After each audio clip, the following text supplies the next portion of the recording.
Hello, I'm Branden Barbone, and I was diagnosed with non-Hodgkin's lymphoma when I was 6 years old, and I'm the fourth recipient of Red Corner benefit.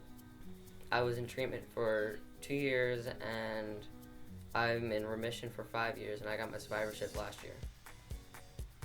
So how did you hear about Red Corner benefit? So we heard about Red Corner benefit we were a part of Coventry Little League, and when Brandon was first diagnosed, they had put the word out, and our cousin Christine saw it through, I believe it was the newspaper from Coventry Little League, and word got out, and Christine was part of this wonderful benefit that had started just a few years before, and she reached out to us and asked us if we would be interested in being a part of that. And from there on, we got a phone call, and we were asked to come up for a little interview, and we did that, and it exploded from there. Well, I'm going to ask you first what your favorite part of your benefit was, and then let's see. I don't remember. You quoted in the newspaper the peeing alpaca. Oh, yeah. You remember that? You remember the alpaca. Yeah. Or was it a llama? I just remember him specifically it was saying an alpaca, and you got to feed it, remember? Mm-hmm. He loved the fact that he got to bottle feed it. Oh, I didn't know he got to bottle feed He it. got to bottle feed it. Oh, that's cool. And then it had a giant pee. Yeah. That's cool. So Red Corner, knowing that one of Brandon's favorites was animals at the time, and he loved to take care of animals and feed them and play with them and so on. He was a nature boy. They set up a little petting zoo for him. So he got to feed the alpaca with a bottle, and then it peed, which became the highlight of the evening. I understand. Basically, as an older, loving, awesome sibling, how did Brandon's cancer diagnosis affect you? It was very challenging in the beginning. No one, I think, going into the situation has a lot of knowledge if it doesn't impact them directly. So being a teenager and not knowing a lot about cancer itself, there was a lot of questions, and a lot of questions that you're scared to ask or might not fully understand, especially with my mom spending a lot of time. It's okay. Oh, I cry at every interview. Every single one. I've cried. It's okay. So with my mom being gone a lot too, there wasn't someone that I felt comfortable asking or knowing what to exactly ask or what to say. It was just everything was fine one day, and then both my mom and my brother were gone for months. So it was, missing them, and then also being a teenager trying to figure out your way as well. And then when he did come home, it's just you see him hurt. Or when I would go visit him as well, and you just try to hold back the tears, and you try to put on that brave face if everything's okay, and it's not. But you just try your best to be a supporting, loving sister under the circumstances, and just try to stay strong. But it was hard. We spent a lot of time in the hospital. Yeah. Especially in the beginning, we went down not knowing what to expect, and we didn't leave for a month. And then that left Amber home a lot, with company, but very longing too as to what was happening, and it was really hard to be in touch at the time. When Brandon was 6 when he was diagnosed, he was a happy-go-lucky kid, and he just happened to be taking a bath, and I was helping him dry after his bath, and we found a lump on his thigh, which was just kind of in a weird place, and it wasn't an injury, it wasn't red, it wasn't painful, and we weren't quite sure what to do with that, so we thought, okay, well, let's just watch it, and the next day we looked at it again, and it concerned me because he thought maybe it was an injury from a trampoline that he had been jumping on, and I said, but this isn't really an injury, it was just, kind of odd, and kind of struck me as a lymph node, so we decided to make an appointment with the doctor, who agreed that it was a lymph node. And once we found that out, we did a slew of lab work, because kids do get swollen lymph nodes from all kinds of viruses and bacterias and illnesses. So we went through a slew of blood work before we got too worried about it. And when all those things came back negative and they couldn't definitively say what it was, is when we got scared. And that's when they sent us to DuPont, and we had a biopsy done. And within a few days, we had gotten the call to please pack our bags and come, because the biopsy had shown that there was cancer cells. And that was all we knew at the time, and that's what we did.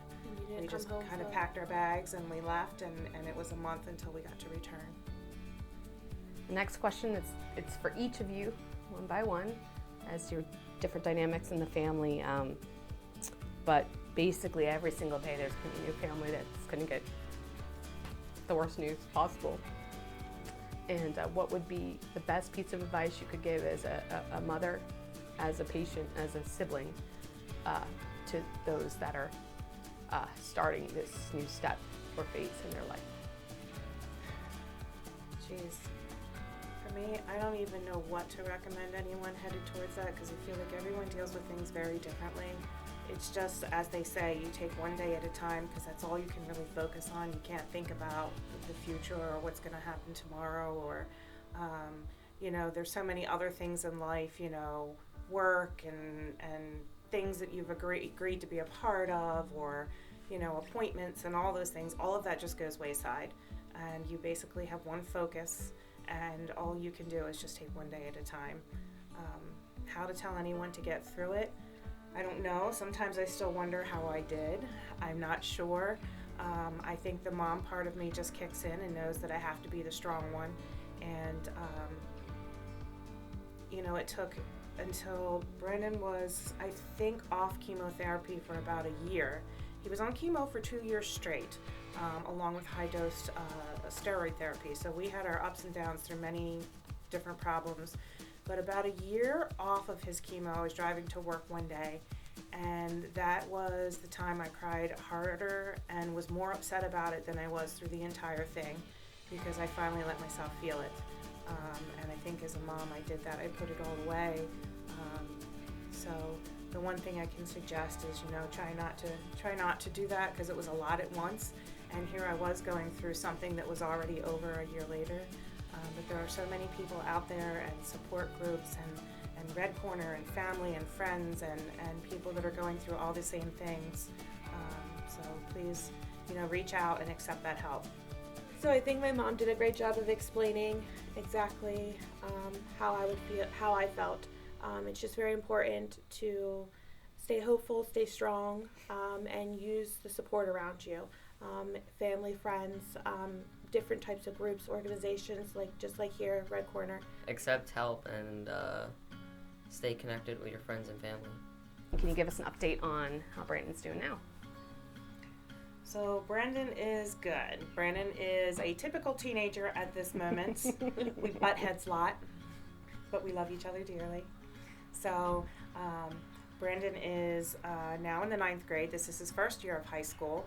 With COVID, things worked out a little weird, but he is going to school and doing good. He's been progressing along every year, along with he did have to be in, he was out of school so long, he's been working with an IEP, and he was behind a grade, but he has made great strides. So it's all coming together. We still visit DuPont yearly, which we just did, and they gave him a clean bill of health. All his labs and everything look wonderful.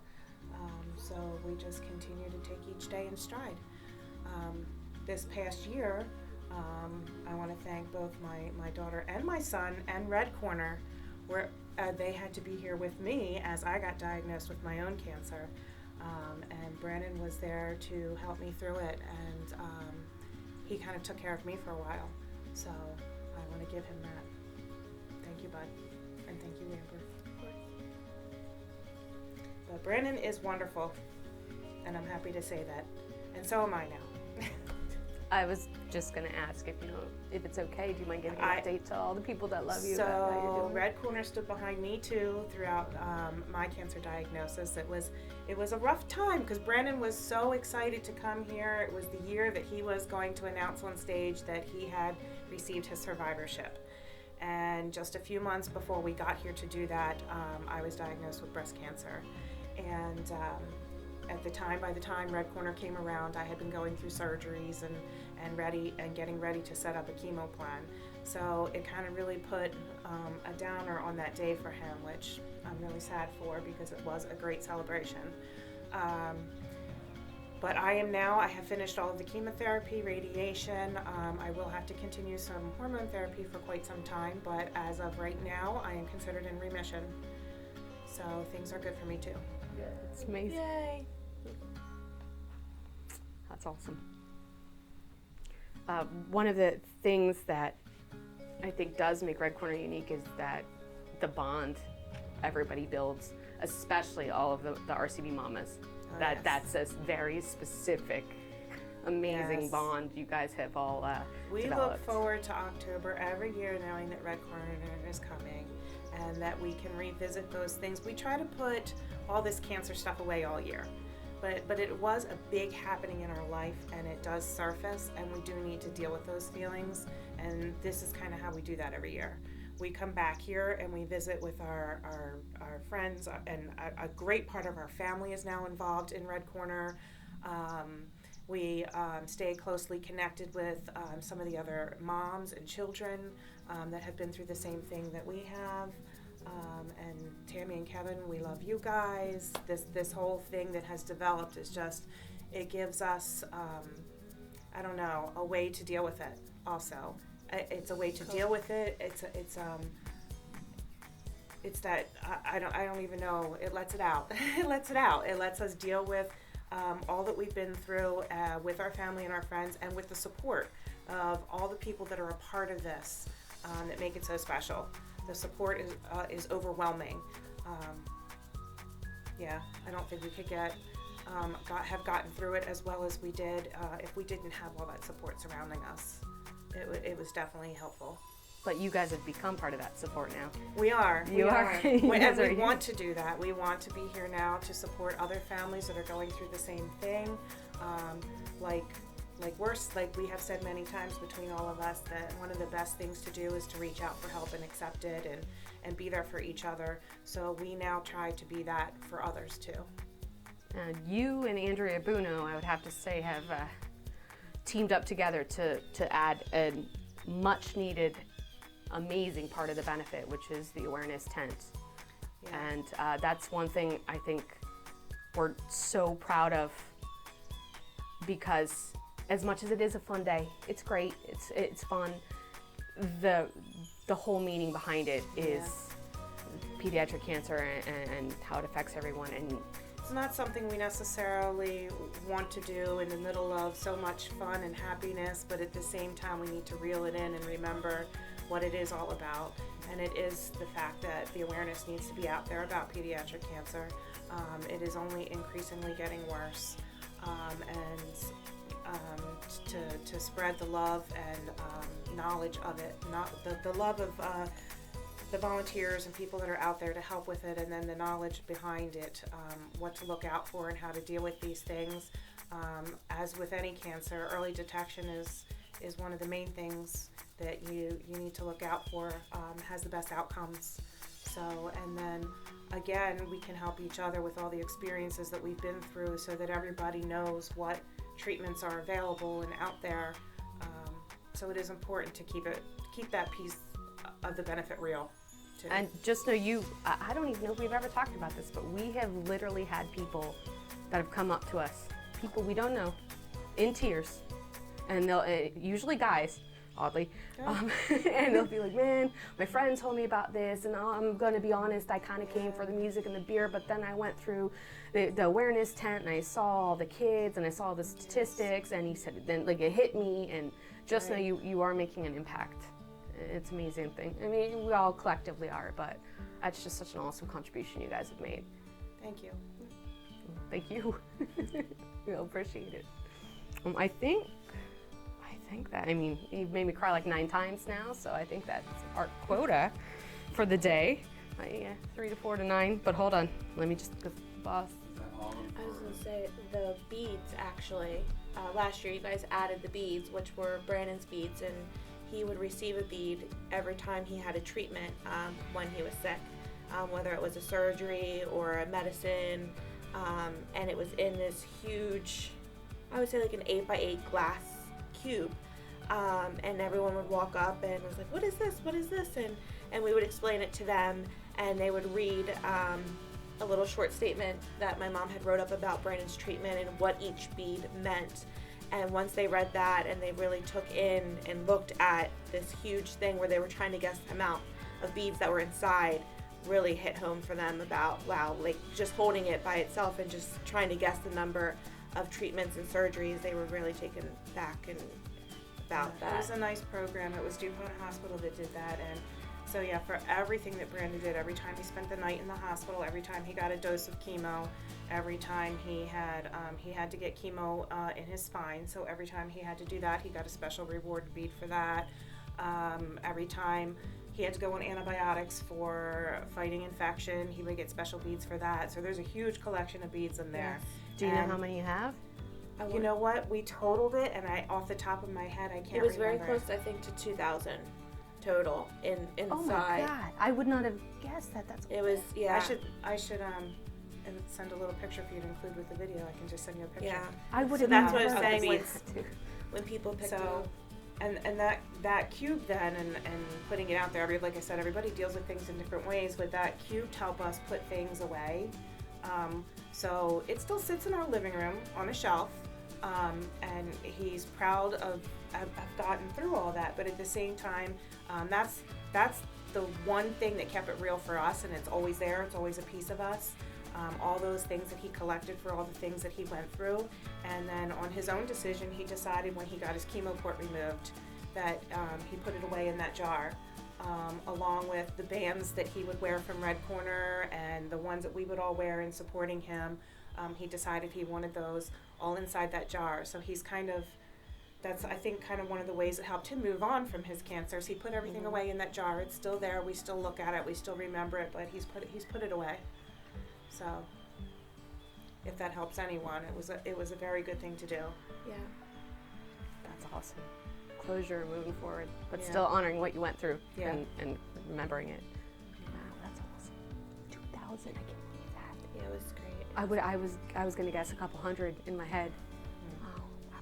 I remember one time he sat down, we were at the beach, and he sat down on a bench on the boardwalk next to an elderly man who had no hair. And Brandon looked up at him and he said, you know, I'm bald too. And he took his hat off, and Brandon was bald. So the gentleman asked him, you know, why he was bald. And that's when he said, well, I have cancer, and my bad cells are eating up all my good cells, but I'm getting treatment for that. How old were you? So it was probably more like at seven or eight then. It was further into the treatment, about 7 or 8. I don't remember exactly, but yeah. They're all such old souls, aren't they? Mhm. Every single one of them. I mean, it's not fair as to why, but they're amazing.